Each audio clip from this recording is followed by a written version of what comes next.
안녕하십니까. 중국 경제와 기업을 파고파서 중국 경제의 현 주소를 전달하는 파고파자 중국 경제 시간입니다. 오늘은 아주일보 불의호 기자와 함께 중국 업계의 다양한 모습을 탐구해 보겠습니다. 안녕하십니까. 안녕하십니까. 아주일보 불효입니다. 반갑습니다. 예. 이번 주 이슈는 아무래도 한중일 정상회담을 언급할 수밖에 없을 것 같은데요. 이번 행사는 2019년 12월 중국 청두에서 열린 이후 코로나19 여파로 중단됐다가 4년 5개월 만에 재개되었다고 합니다. 이번 정상회담의 주요 성과를 간단히 정리해 주시죠. 네, 이번에는 이제 제9차 한중일 정상회의는 26일부터 이틀간 서울에서 열렸습니다. 이번 회의에서는 한중일 FTA 논의 재개 등 경제와 무역 협력에 대한 관심이 컸습니다. 공동 기자회견에서 3국 정상을 FTA 체결을 위한 협상도 추진하기로 했습니다. 또한 이번 회의에서는 인적 교류, 기후 변화 대응을 통해 지속 가능한 발전, 경제와 무역 협력, 보건 및 고령화 대응, 과학기술 및 디지털 전환, 그리고 재난 및 안정 협력 등 6대 중점을 협력 분야에 대한 논의가 이루어졌습니다. 이번 정상회의는 3국 간 협력의 새로운 전환점을 마련하면서 경제적, 사회적, 환경적 과제를 공동으로 해결하기 위한 협력의 토대를 강화하는 계기가 되었습니다. 예, 약 4년 반 만에 개최된 한중일 정상회담은 3국 간 협력 메커니즘이 정상 궤도로 회복된 것에 큰 의미가 있는데 중국 당국의 반응이 궁금한데 중국 측 반응이 나왔습니까? 네, 이번에는 회의 차시 동북아 지역의 외교 관계를 변화를 반영하면 정상들이 모임 자체가 성과를 평가되는데요. 실질적인 협의에 대해서는 기대가 낮지만 지역 안보와 다자간 협력의 의지를 보여줬다는 점에서 의미가 있을 것 같습니다.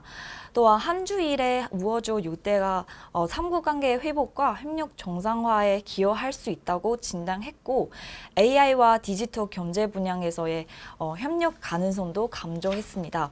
또한 경제 협력과 인문 교류, 민간 기구의 역할은 3국 관계 촉진에 중요한다고 합니다. 예, 알겠습니다. 앞으로 한국, 중국, 일본 각 분야의 협력 활성화에 함께 노력할 것으로 기대합니다. 이상은 이번 주 이슈를 정리해봤습니다. 지금부터는 중국 기업을 소개할 시간인데 오늘 소개할 기업은 어떤 기업입니까?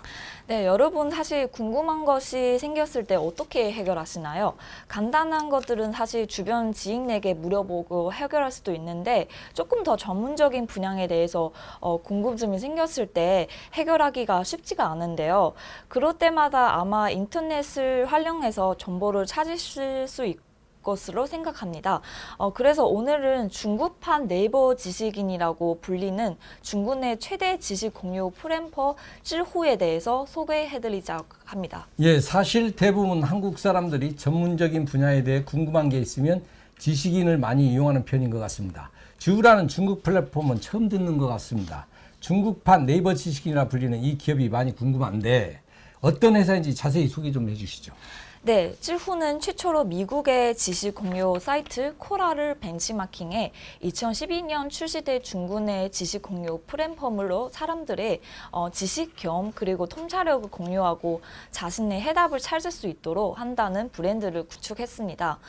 전문적이지만 친근한 분위기, 쉽게 접근 가능한 컨텐츠로 다양한 분야의 사람이 모여서 함께 지식을 공유하는 사이트로 볼 수도 있습니다. 예, 굉장히 유용한 앱인 것 같습니다. 혹시 찌후의 앱은 어떻게 구성되어 있습니까? 네, 찌후 앱을 실행했을 때 앱의 이제 첫 화면 메인 상단판에 이제 크게 팔로우, 추천, 핫토피 세 가지 이렇게 나눠져 있습니다. 팔로우에서는 본인이 이제 팔로우한 사람들이 활동 내용이 보이고 추천을 알고리즘을 통해서 본인이 취향이 많은 질문을 추천해 줍니다.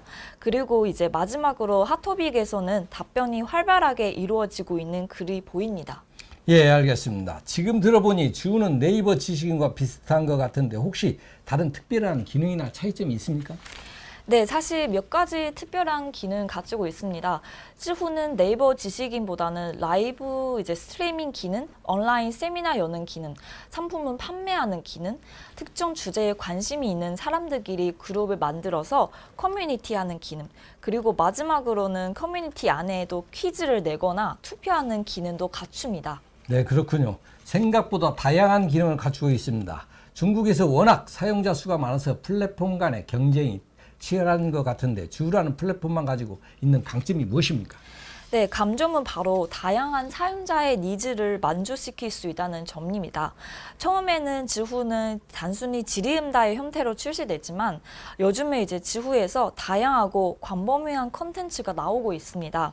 최신 데이터에 따르면 지후는 5월 2,300만 개의 콘텐츠를 추적했고 신규 사용자의 평균 사용 시간은 지난 8분기 동안 최고치를 기록했습니다. 또한 지후에서 180만 개 이상의 주제를 세부적으로 다루고 있습니다. 그 중에도 다른 지식 공유 플랫폼과 다른 점도 답변에 대해서 저작권을 보유하게 된다는 점인데요.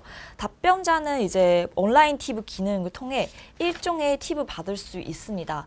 이런 운영 방식이 지후의 커뮤니티를 형성해봤습니다. 예, 잘 알겠습니다. 답변에 대해서 저작권을 보유하게 되며 온라인 팁을 통해 답변자에게 일정한 금액을 제공해서 운영하고 있는 시스템이 아주 독특한 것 같습니다. 마지막으로 최근 실적이나 시장 점유율은 어떻습니까?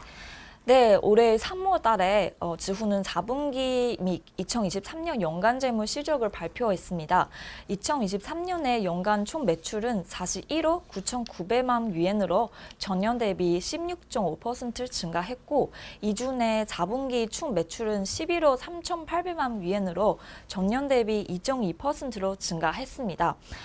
복잡하고 변동성이 있는 큰 경제 환경 속에서도 지후는 지속적으로 운용 효율성을 키워나갔습니다.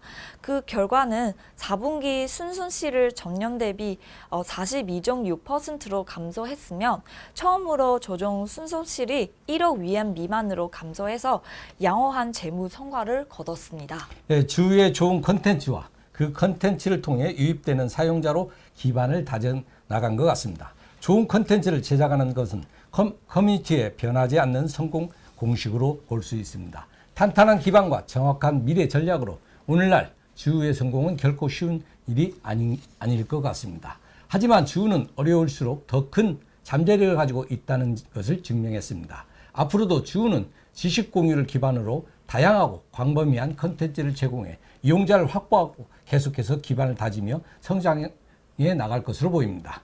오늘 방송은 여기까지입니다. 네, 궁금하시거나 알고 싶은 중국 기업이 있다면 아래 댓글로 남겨주세요. 마지막으로 구독, 좋아요, 알림 설정 부탁드립니다. 감사합니다. 경제에 관심 많으신가요? 바른 생각으로 세상을 바라봅니다. 더 공정한 언론, 아주경제. 5개 국어로 세상과 소통합니다. 따뜻한 미디어, 아주경제. 오늘도 아주 경제적인 생각을 전합니다. 아시아의 중심에서 세계를 만나는 원칙과 상식의 정도 언론, 아주경제.